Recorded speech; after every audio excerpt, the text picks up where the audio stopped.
We're here with our quarterly value add, and today I have a very special guest. I have Ryan Detrick on with Carson Wealth Management. I'm going to ask Ryan a few questions. Ryan is our go-to for all things investments, market related. He is the official chief market strategist of Carson Wealth Management. I want to make sure I get your title right. So thank you, Ryan, Right. for being here. I appreciate your time, bud.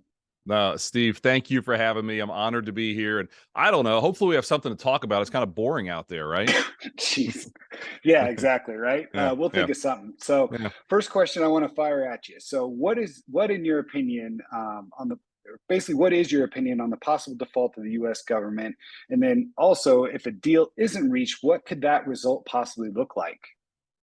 Yeah, I mean, that's the $1 million question. Now, I'll start with this. If there's no increase to the debt ceiling, $31.4 trillion, how our company pays the bills, if we don't increase that, we could default on our debt. Now, that's not our base case, but what could happen, interest rates could go higher. A lot of people could lose confidence in the U.S. We could, Steve, fall into a pretty serious recession in a quick amount of time. That's the bad news. Let's go to the good news now. Our country's increased the debt ceiling 89 times since 1959. Every single president's done it at least 3 times. President Biden's done it twice. This is jockeying in Washington back and forth. I'm not saying I'm a fan of 31.4 trillion and more debt coming. I want to make that clear. But I also am saying this is kind of how our country works. And we really do think it's going to get to the 11th hour. We'll have the 90th increase in the debt ceiling. And why? Last point on this. Why? Well, this isn't about blue or red. This is next year's an election, right? Do you really want to be the Congress or the person in Congress who was somewhat behind this, or at least the voters will say you were behind if we truly default and if big problems happen? Because what a lot of people are thinking about, 2011, last time we had a Democratic president and a split Congress and some issues like this. We got up to the edge and S&P downgraded the U.S. debt from AAA. First time in history, had like a 20% drop in the stock market like the next week. The economy did okay, but people will remember that. Congress remembers that, Steve. So we think, yeah, we're going to get to the 11th hour, probably get a deal. And honestly, the stock market is really dull right now. It's not that worked up about it. The media is worked up about it. We're not minimizing it, but I think the market's looking past. We're probably going to kick the can one more time, or the 90th time, if you will, since 1959. Perfect. I love that. Moving on. So, what was your market outlook at the beginning of the year? And assuming a debt deal is reached and the U.S. doesn't default and they go to the 90th time, like you're saying, has your forecast changed since January, and why?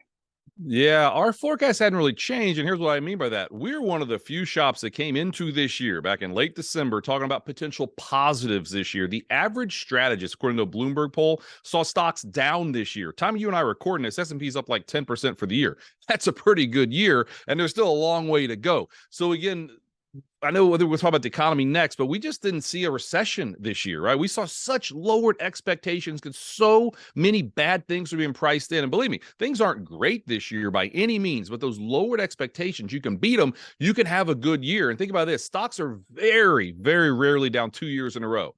We remember losing about 20% last year in the S&P. You've got like the Great Depression, a couple years negative returns in a row, early 2000s, a couple negative in a row. And that's like it. Okay, it's very rare to have back-to-back down years. We just didn't think this year would be that case. But one of the places you could say we were, how do I want to put this, maybe a little off, or even you could say wrong. We like small caps still here, Steve. Small caps are up a little bit for the year. Large caps have done a lot better. I'll tell you what, though, the rest of this year, we think stocks can still do pretty well thanks to a strong economy or stronger than expected economy. But small caps, one area we think could really do well. And hey, if small caps do well, that probably means the economy is doing better than expected. So overall, we looked for stocks to gain between 12 to 15% this year. That was our target at the start of this year. We were one of the most bullish strategists out there. Now I'm seeing other strategists up their targets and getting closer to where we are, the Carson Investor Research team. But we still feel pretty good. We're going to have a pretty solid year and more gains yet to come in 2023.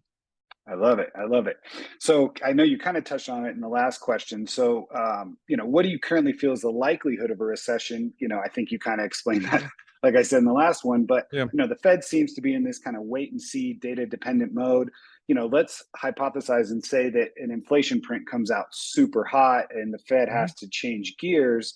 Obviously, that would have major impact on a possible recession, correct? Or kind of what are the things you're watching for to change that outlook? Yeah, great points. I mean, everybody likes percentages. Maybe 15% chance for recession this year, 1 in 6, which is a lot less than a lot of other people. Now let's just talk about the Fed for a minute, because it all kind of rhymes here. The Fed increased interest rates 500 basis points in a very short time frame. 10 straight meetings they hiked rates. This is like the most aggressive hiking schedule they've ever done. Why? To combat the 40-year highs in inflation. We are seeing inflation roll over and come back. Our base case is the Fed is likely done hiking. They maybe do one more in June. We don't think they need to, right? We're seeing inflation coming back.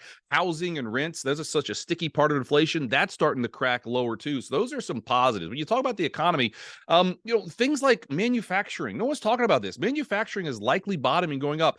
Housing data, which was horrible last year. Housing took away like 1% from GDP last year. Housing's been 8 quarters in a row taking away from GDP. We're starting to see some positive. It's not great, but we're starting to see housing bottom and go higher. These are some tailwinds to things that, listen, when housing is leading, look at building permits. I don't get too geeky with this, but building permits are a leading economic indicator. They're well off their lows from last year, starting to go higher. So again, these are signs of the economy. We hear about a recession every day. Turn on TV, you're going to hear about a recession. But the hard data that we are seeing, it just doesn't look to us like a recession. And crazy as might sound, looks like an early cycle expansion. So maybe we had a slowdown last year. Housing was in a depression. Manufacturing was in a recession. We get it. We don't think the U.S. economy was in a recession last year, but it was a slowdown. And now we see expansion the rest of this year from the economic point of view. And that'll only help people's investments, with stocks probably doing a little better. I love it. All right, last question real quick. So you're sitting down with a client, they're asking you, hey, what are 3 things I should really be looking for in the next 6 to 12 months that will have a major impact on the market? I know you just touched on housing as a tailwind. What are some other things that kind of come to mind?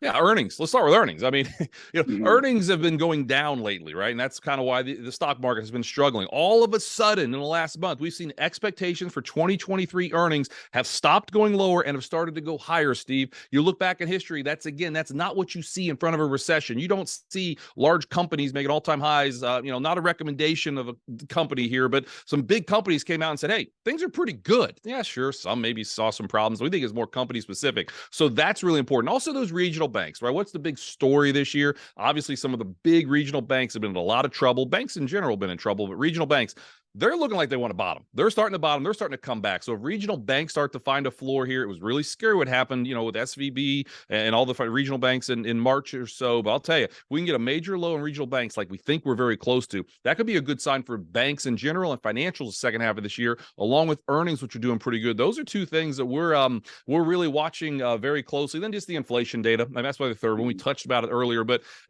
a lot of this inflation data keeps coming back. It's still stubbornly high. 4.9 is year-over-year inflation as we speak. It was 9.1 not that long ago, and we see some reasons to see inflation continue to trickle lower, which is a good thing. Last comment on this: for about a decade, we had 2% inflation, 2010 to COVID times, about 2%.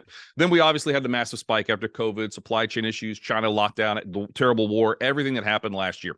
Inflation's coming back. We wouldn't be surprised at all if inflation comes back to maybe 3.5%. We don't think we're going back to a 2% world. Not saying this time is different, right? The 4 most dangerous words in investing. But we think, more of a normal period of 3 to 3.5% inflation when we get there, maybe, 6 months from now or so, isn't so bad. Look at long-term inflation. That's right around where long-term inflation is. So really that 2% was abnormally low. 3.5% be okay with some strong wage growth. Oh, that's one more. Let's put a cherry on top. Wage growth has been really strong this year. The consumer has been strong, and jobs growth continues to be really impressive. Keep watching those closely. We see cracks there. That's a worry, because the consumer is 2/3 of the economy, or the GDP that the consumer spends, but the consumer is still pretty strong.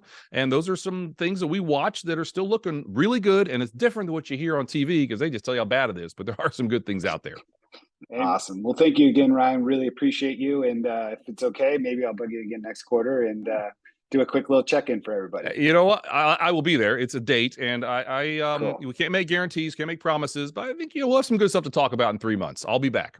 All right. Thank you so much. Take care. Thank you.